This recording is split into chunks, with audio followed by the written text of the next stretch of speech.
It's my house and I live here. It's my house and I live here.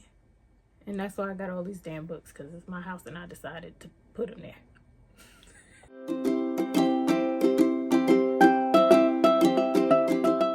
Hi friends, welcome back to Shelby in the book club. I'm Shelby Monet, and in today's video we will be learning a new word. Oh my god, the word that we will be learning is called biomythography.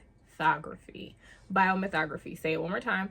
Biomythography. Biomythography is a literary genre that combines history, biography, and mythology. Now you're wondering, Shelby, why are we learning this particular word? We're learning that word because I read a biomythology. This is Coleman Hill by Kim Coleman Foote, and I'm ready to tell you all things about it and to tell you about another biomythography that I am interested in. So if you would like to hear it, here it go. Before we get started, make sure you like, comment, subscribe, and most importantly, share. We are almost to 2,000 subscribers. I couldn't think of the word. I was thinking faster than I could speak. Jesus, slow down, girl. And I'm trying to reach that goal before the end of the year. I think we can do it, but I need y'all's help. So don't forget to tell the people that it's fun over here. We one big old reading family. We read diversely. We learn new words and things. It's fun. Go tell the people. All right, here we go for real this time. Okay. I just got done reading Coleman Hill yesterday, actually, last evening. And I showed you guys this book in the book haul that I did. And I told you this was one of the books that I wanted to read before the end of the year. So the well-written Kim, this book is absolutely beautiful. It is a historical fiction. It follows her family and their migration from the deep south up to New Jersey. And it is a story of two friends, right? And they're not the best of friends, I will say. And I want to use the term friend loosely because I don't want you going into this thinking that it's about two best friends that took their family up to New Jersey to give them a better life. It was more like they met on the train and were going through similar situations. So they became friends, right? So that they would have people here in New Jersey. So we follow these two friends that eventually become family because their children end up having children together. What I loved about this book the most is that it reads like short stories. So we start off in the South having this conversation about wanting to migrate north, right?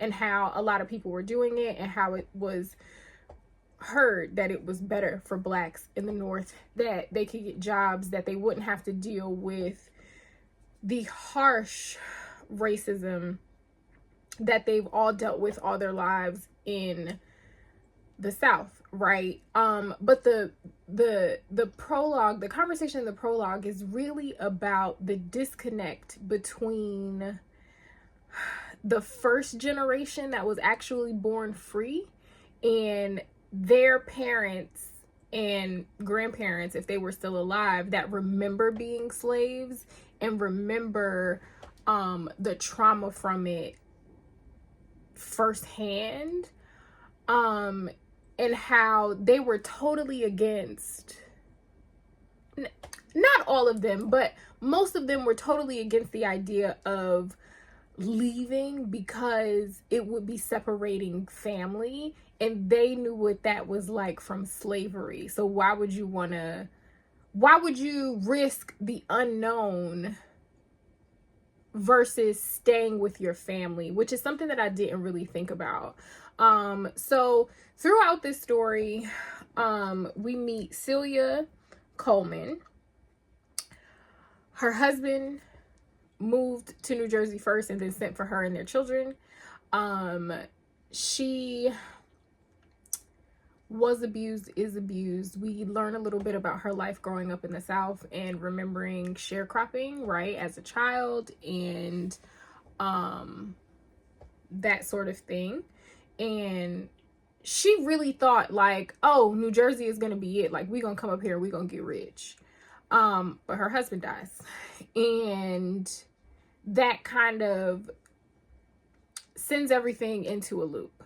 Her friend Lucy Grimes is going through something similar, but she got when I say an evil mother-in-law, when I tell you one thing that will stop me from being married to somebody is if their mama is a pain in my behind. Man, sir, ma'am, sir, go on about your business somewhere with all of that. But something similar happens to her. Her husband dies, and it shifts life for them. Then the story goes on, and we learn their family story through the different women, like some of the children, right? We learn it through not even some of the children, all the children. So two of Lucy's daughters and some of Celia's children, their perspectives on their parents, their perspectives of living in the North, their perspectives of how life has turned out for them. It was very, very interesting. Going back to saying that it reads like a bunch of short stories, I like that part because it would give you a hint about something, and then you would get somebody else's perspective a few years later that would explain something or kind of trigger us into a different phase of what they were going through as a family and things like that. I definitely want to read more biomythographies because reading the author's note, she talks a lot about having these stories of her family, but maybe only having bits and pieces. And I have a lot of stories that my mom has told me, that my grandmother or my great grandmother told me. But I have their perspectives, and her being able to take creative liberty with how she puts that out into the world, right? Because we have to remember, when people tell stories, it's from their perspective, it's from how they felt when things were happening. So it was really, really interesting to know that she was able to spend quality time with her ancestors in this particular way, because she used pictures. Hold on. So like this one is a picture of a greeting card. And then like the pictures coincide with whatever the chapter is about, right? So for example, this chapter is called Family Tree Daughter. And then there is a wedding picture. So I really, really love that, right? It was a really intimate look into the author's family, but knowing that she was able to have creative liberty. And I really loved the author's note a lot because she talked about her process in writing this, what it felt like, what her thought processes were, even her some of her thought processes on generational trauma, right? Because obviously when you're talking about a family, you have to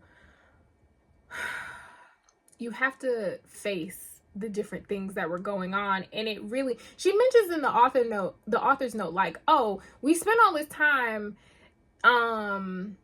just dealing with the way that some family members are and not understanding why they are the way that they are. But in turn, we tell these stories about how Granny used to whoop this one for no reason whatsoever. And then, like, do we not know why that person is the way that they are? Do we not know, or do we not want to accept it? So I thought that was really cool. I think another thing that I picked up from this story is that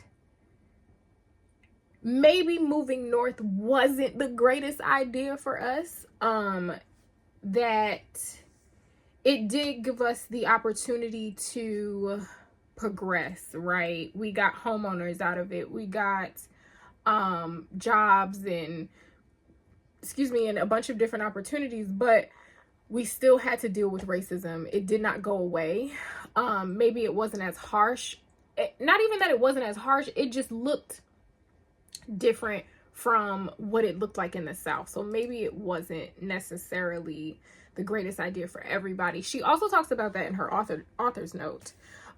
She talks about how when she was doing her research and she visited her like estranged family in the South that she had no idea they were still there, she noticed that they were college graduates. Most of them had masters. All of them owned land, right? They were homeowners. They were well off, whereas the people that had moved to the North, like her side of the family, she was one of the only ones that had a college degree and a master's, right? Like her mom was a renter. Her mom wasn't a homeowner, although her great grandparents did eventually own the homes that they bought when they first came up here. Like there was this disconnect from how well the people that stayed in the South were doing versus the ones that went to the North. And I thought that was very, very interesting. So overall, I really, really love this book. And I think I did a good job at not spoiling much for you. Okay, I'm doing better. Praise me for doing better. Now, when you Google biomythography, the other book that comes up is, I want to say it's pronounced Kami by Audre Lorde. I will put a picture of it here. I will be reading this very soon. I want to see what Audre Lorde does. She is obviously one of our greats. I haven't read anything by her. This will be my first book by her, but it is, from what I remember reading, it is a biomythography about her mother's people, and I believe about her own journey with her sexuality in the 1950s. So very, very interested in reading that. If you guys know of any other biomythographies, or if you've ever read another biomythography, please put it in the comments because I would like to know. If not, this is the end of the video, friends. If no one has told you today, I love you, you are kind, you are smart, you are important, and all the books mentioned will be available in my Amazon storefront. Bye, guys.